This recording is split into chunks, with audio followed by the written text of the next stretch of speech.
permitam falar de uma experiência, que é a experiência nossa dessa vida ainda. O filho que estava com Joana de Cusa, no momento daquele testemunho, né, de ser incendiado, ele, por informação de tio Divaldo, é o tio Nilson. Tio Nilson, ele foi o esteio, a base, a fortaleza, ele era um homem muito maternal, que ajudou a fundar a Mansão do Caminho. Todo o projeto, estrutura, tudo que você possa imaginar, desde um bater de um prego, de um consertar de uma porta, você via ele com chapelão para lá e para cá, fazendo coisas pequenas na instituição o tempo todo. E nós convivemos com o tio Nilson. E tio Nilson foi a primeira pessoa que particularmente me recebeu na instituição. E como ele foi que me recebeu? Completamente desnorteada, desequilibrada, transtornada. Foi assim que eu entrei na instituição. E quando eu entrei na instituição, eu já ia para as palestras e tudo, eu entrei procurando, eu queria falar com alguém, eu descia a rampa que dá para a gráfica, porque a gráfica era onde ele trabalhava, onde você encontrava, ele ficava ali. Eu descia a rampa e ele descia a outra, e ele chegou no meio da rampa, ele só fez assim. Então, desculpa, falar de tio Nilson é falar de acolhimento. E durante muito tempo, o tio Divaldo fala nas narrativas que era difícil para ele falar de Jesus para tio Nilson.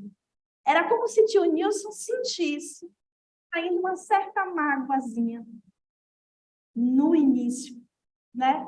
Como se fosse a mágoa do filho que a mãe não abjurou, que preferiu Jesus. E aí, tio Divaldo sabia disso, e quando a Amélia Rodrigues traz essas passagens, ela cria toda uma cena, e antes do livro ser publicado, ele compartilhava com o tio Nilson do que a Amélia trazia na tela mental.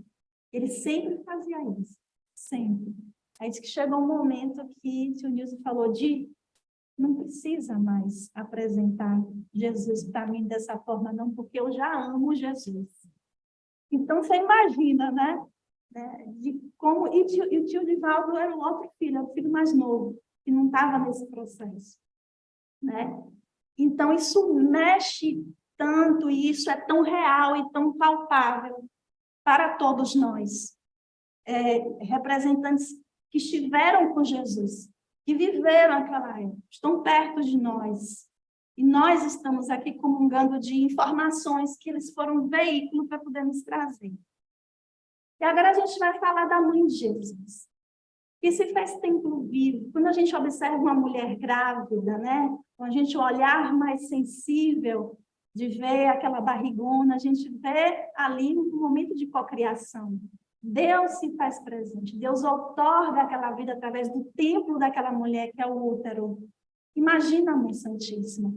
E os evangelistas, eles traziam alguns detalhes, o Evangelho de João, o Evangelho de Lucas, traça alguns detalhes do início, né? Desde quando Maria recebe a visita do anjo, porque José também recebeu a visita do anjo, né? Para reforçar, e que ela naquele momento se faz serva e aceita, né? E Humberto de Campos traz também esses detalhes quando ele fala do encontro de Isabel. Quando a gente vê Maria e Isabel, a gente vê uma relação que a gente pode dizer hoje de sororidade, de rede de apoio, né? Dos femininos em potência ali se amparando. Existe um provérbio que diz que para a gente educar uma criança é necessário uma aldeia inteira. E quando a gente vê a visita de Isabel, e Maria visita Isabel, já grávida, né? João Evangelista dá um salto no ventre, né? E ali Isabel manifesta que ela já sabia que Maria estava carregando aquele Salvador, que seria o Salvador da humanidade inteira. E Humberto de Campos, em Boa Nova, fala dessa visita. E as duas trocam considerações, dizendo que Maria, principalmente, dizendo se preocupar do futuro do filho, porque ele já tão pequenino e já dava indícios de que era uma criança diferenciada e ela se preocupava com o futuro do filho, né? Conversa de mãe. E aí, em um determinado momento, os filhos saem. E as duas procuram pelos dois. E aí eles estão num monte que ao alto vê uma paisagem de longe e Jesus está com a destra apontando, imagina os dois pequenininhos, e Jesus apontando e ali dando orientações como a informar que deveria ir primeiro. E aí, quando Isabel se despede, né, perguntando se Jesus queria ir com ela, não. João vai primeiro. Olha só. E naquele momento, a gente fala um pouco dos evangelistas e fala também de Emmanuel. Emmanuel, e no livro Paulo Estevam, ele fala sobre o que seria o Evangelho de Maria. Emmanuel tem com a Mãe Santíssima, em alguns momentos, lá naquela casinha da Santíssima que tem vista para o mar.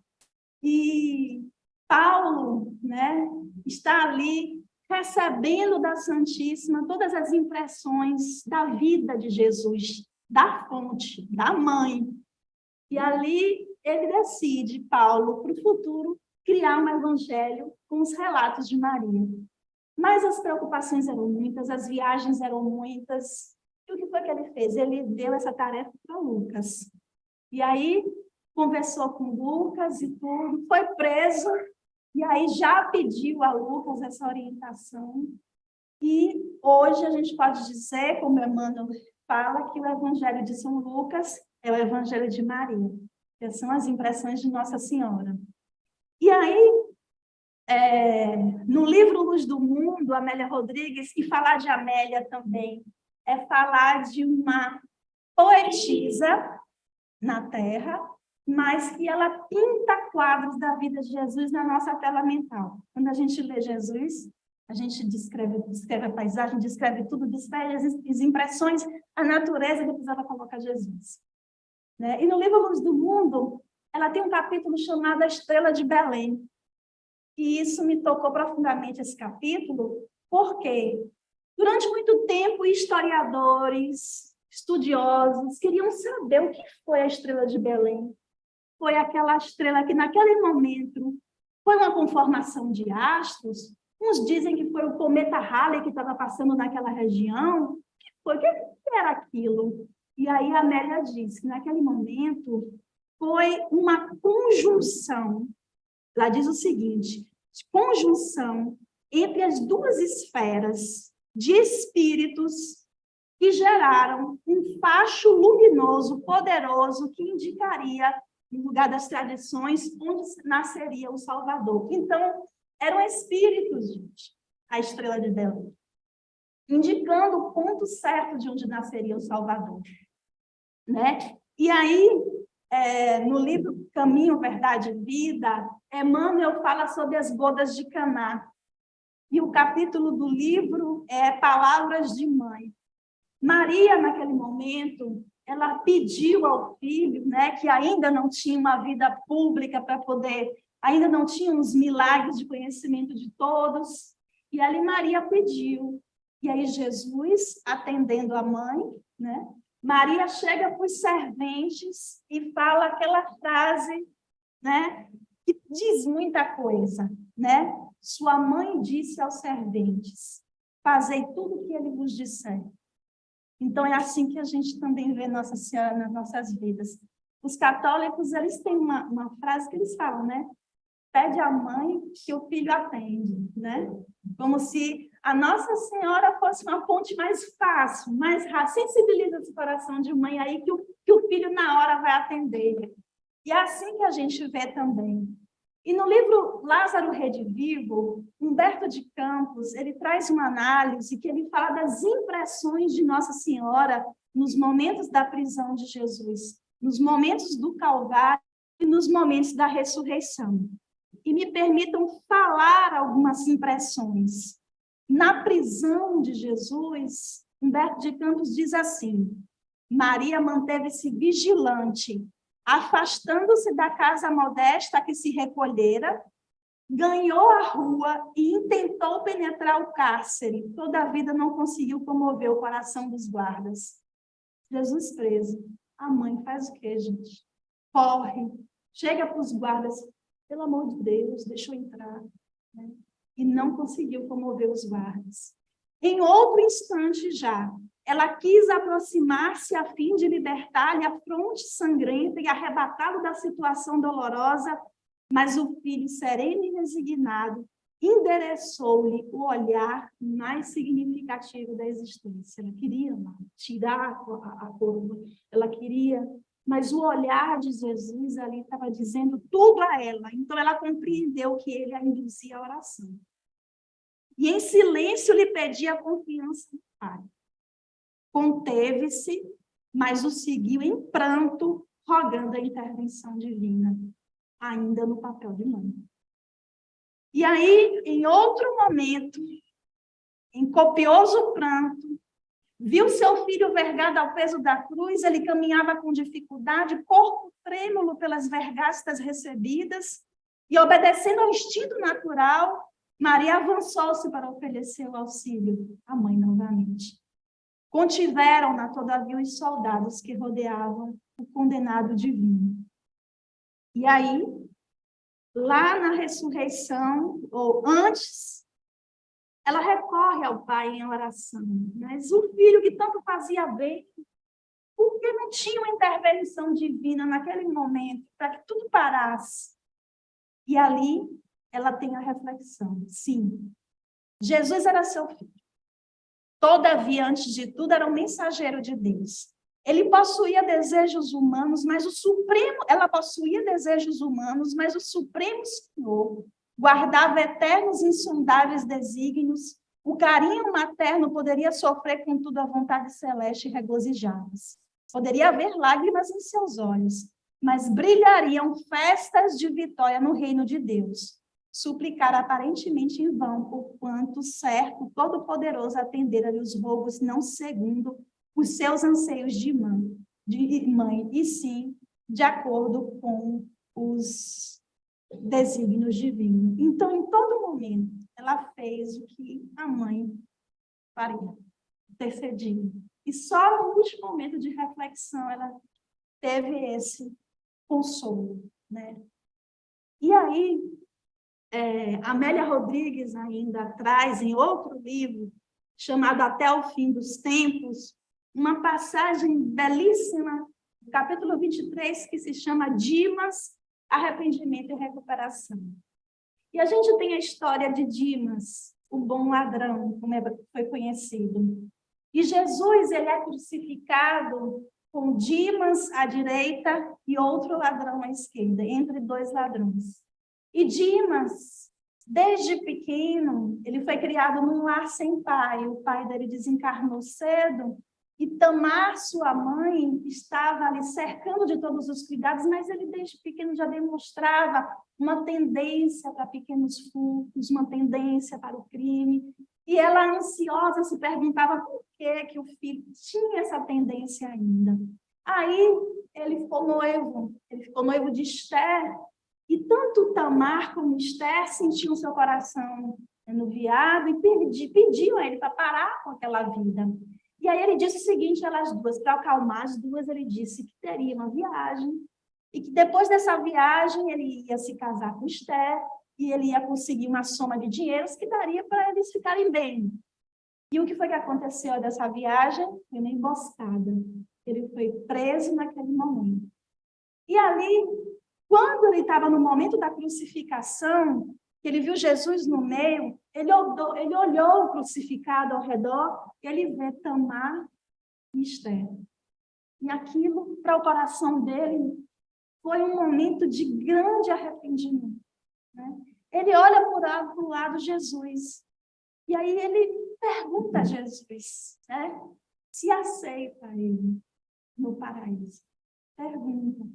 E naquele momento, Jesus, com todas as dores físicas de um crucificado, porque uma crucificação é uma maneira muito dolorosa, né? Jesus, ele olha para Dimas e diz, de verdade, digo hoje, estarás comigo no paraíso. E foi um momento de consolo muito grande, e todos que estavam perto ouviram aquele diálogo, né?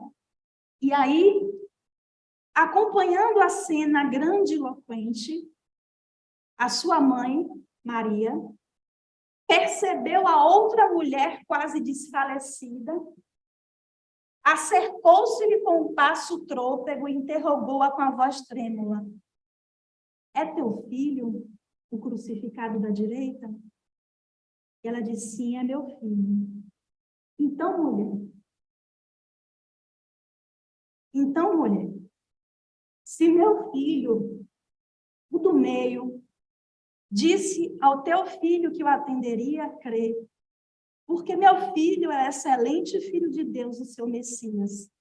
As duas mulheres se abraçaram e novamente a terra tremeu e tormenta voltou, e entre o ribombar dos trovões e o balé do relâmpago que cortava zigue-zagueante as nuvens carregadas, ele gritou: está tudo consumado.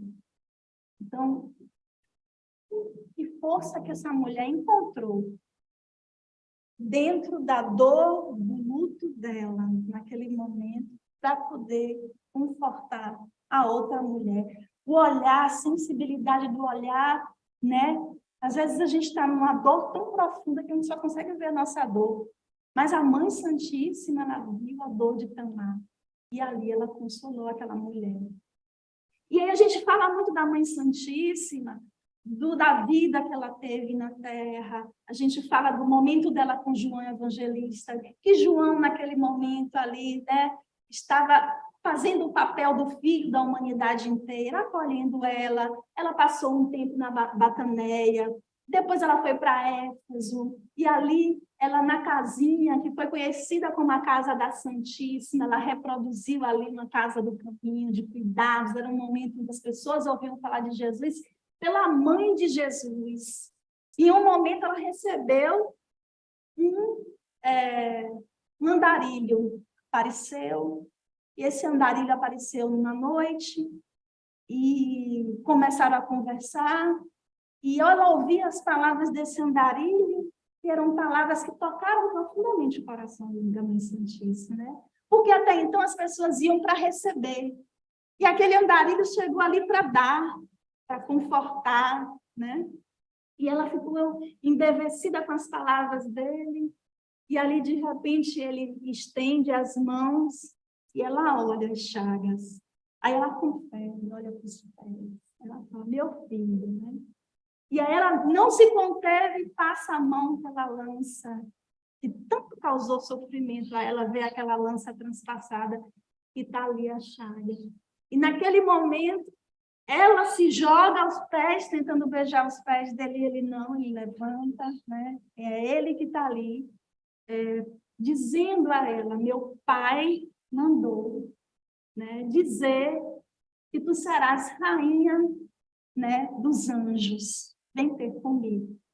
E ali começa o processo de desencarne de Maria, e já no momento de desligamento do corpo físico, ela recorda as paisagens, os lugares onde viveu momentos com o filho, da Galileia, aí automaticamente cortejos vai para a Galileia, das outras passagens, e aí ela lembra daqueles que estão ali vivendo testemunhos e sacrifícios, e observa ali numa arena para serem devorados por leões, uma mulher, e induz essa mulher ao canto, né? E ali esse grupo vai ser ali em martírio, cantando, entrando, cheios de confiança, né? E a Mãe Santíssima faz isso. Mas a gente está falando aqui de coisas que têm relatos. Tem relatos nos livros, tem relatos nos evangelhos, né? Das obras complementares. Mas e as atividades da Mãe Santíssima no plano espiritual?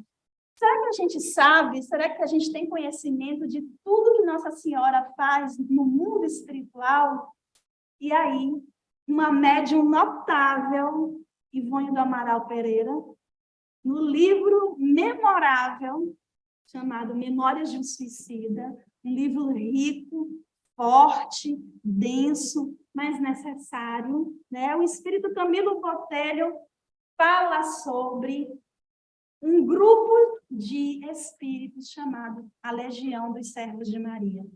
Porque foi através da Legião dos Servos de Maria que, no momento em que ele foi resgatado, esse grupo, né, que eram caravaneiros, à frente do grupo iam como se fossem lanceiros, espíritos como se tivesse uma veste de guardas, né?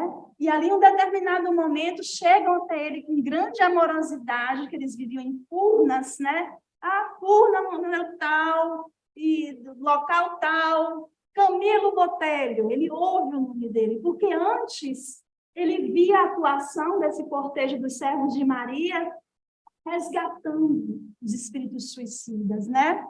Quando era o momento ideal, né? Talvez o momento onde o fluido vital, né, bastaria, né? E ali Camilo relata toda a vivência dele em um lugar, né, que é uma colônia de refazimento, e desde o primeiro momento a amorosidade com que esses espíritos e que Nossa Senhora estava presente naquele lugar. Mas Nossa Senhora não estava presente apenas não estava em corpo espiritual. Ela estava presente em cada detalhe, né? E aí me permitam pescar um pouquinho aqui, porque eu acho que essa passagem é digna de nota. Alguns espíritos eram enfermeiros do Camilo, e um deles disse assim: necessitais de repouso, repousai sem receio, meus amigos, sois todos hóspedes de Maria de Nazaré, a doce mãe de Jesus, essa casa é dela. Aí a gente fica imaginando, né? Um espírito que passou tanto tempo em tormento e ouve isso, né? Oh, se entrega ao alívio. E ali eles são especificamente preparados para voltar à carne, ter os seus perispíritos reconstituídos, planejar uma nova reencarnação, mas não somente planejar, se capacitar para receber uma nova reencarnação.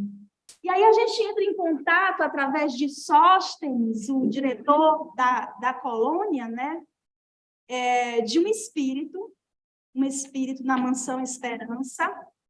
Esse espírito, talvez a gente lembre dele no momento quando a gente rememora aquela passagem, deixai vir a mim as criancinhas.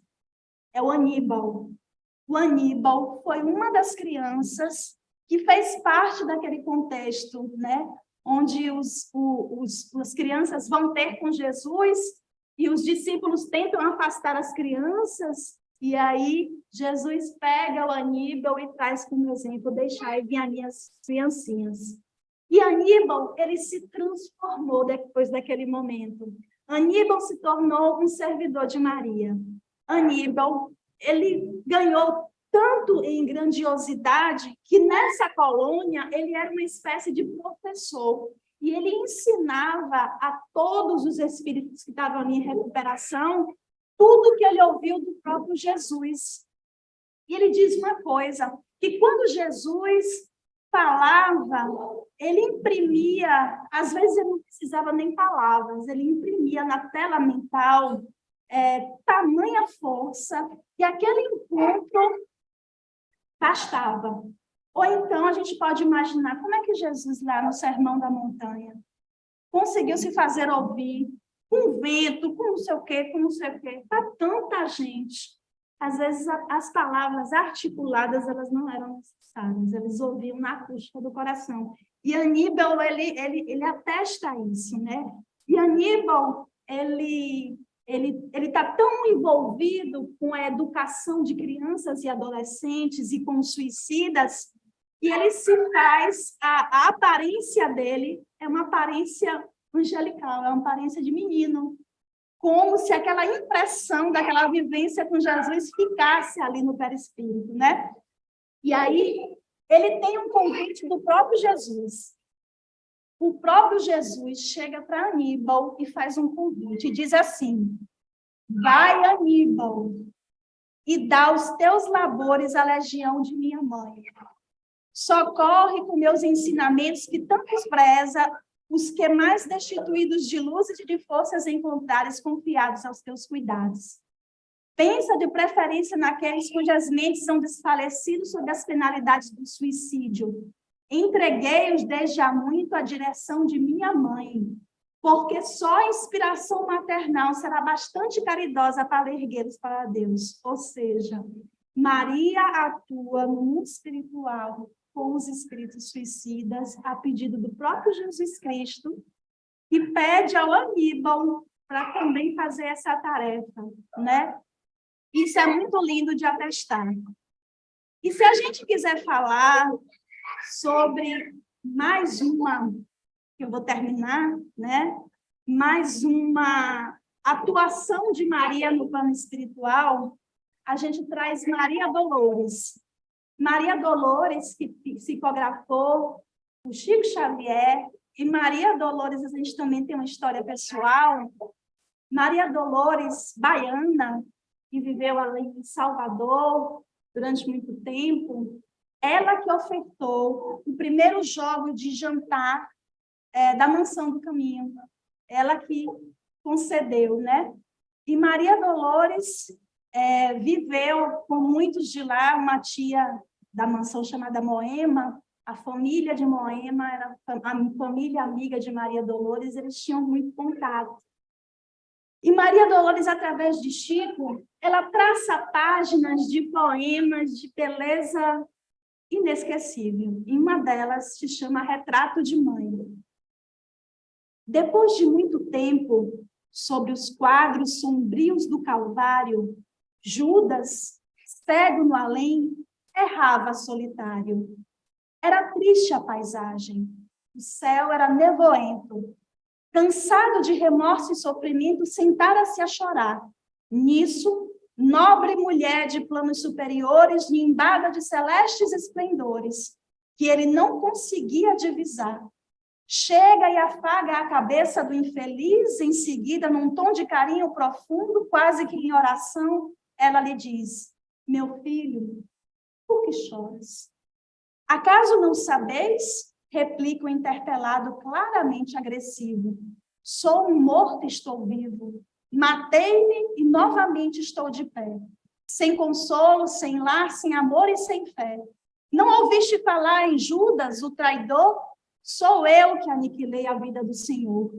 A princípio, julguei poder fazê-lo rei, mas apenas lhe impus sacrifício, martírio, sangue e cruz, e em flagelo e aflição.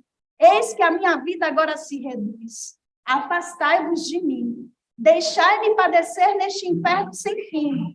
Nada me pergunteis. Retirai-vos, Senhor.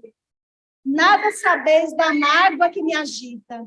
Nunca penetrareis minha dor infinita. O assunto que lastimo é unicamente meu. No entanto, a dama calma respondeu: meu filho, sei que sofres, sei que lutas, sei que a dor que te causa remorso que escutas, venho apenas falar-te que Deus é sempre amor em toda parte. E acrescentou serena: a bondade do céu jamais condena. Venho por mãe a ti buscando um filho amado. Sofre com paciência a dor e a prova. Terás em breve uma existência nova. Não te sintas sozinho e desprezado. Judas interrompeu e bradou rude pasmo: mãe, não me venhas aqui com mentira e sarcasmo. Depois de me enforcar num galho de figueira para acordar na dor, sem mais poder fugir à vida verdadeira, fui procurar consolo e força de viver ao pé da pobre mãe que me forjara o ser. Ela me viu chorando e escutou meus lamentos, mas teve medo dos meus sofrimentos. Expulsou-me a esconjuros, chamou-me de monstro, por sinal. Disse que eu era unicamente o espírito do mal, intimou-me a terrível retrocesso, mandando que apressasse o meu regresso para a zona infernal de onde, por certo, eu vinha. Ah, detesto lembrar a horrível mãe que eu tinha. Não me faleis de mães, não me faleis de amor, sou apenas um monstro sofredor. Ainda assim, disse a dama docemente, por mais que me recuses, não me altero. Amo-te, filho meu, amo-te e quero. Ver-te de novo a vida, maravilhosamente revestida de paz e luz, de fé e elevação. Virás comigo à terra, perderás pouco a pouco o ânimo violento, terás o coração nas águas de bendito esquecimento, numa nova existência de esperança. Levar-te-ei comigo a remanso abrigo, dar-te-ei outra mãe, pensa e descansa. E Judas, nesse instante, como quem olvidasse a própria dor gigante, ou como quem se desgarra do pesadelo atroz, perguntou, quem sois vós que me falais assim, sabendo-me traidor? Sois divina mulher irradiando amor? Ou anjo celestial de quem presinto a luz? No entanto, ela, a fitá-lo frente a frente, respondeu simplesmente, meu filho, eu sou Maria, eu sou a mãe de Jesus. Essa passagem sempre me emociona.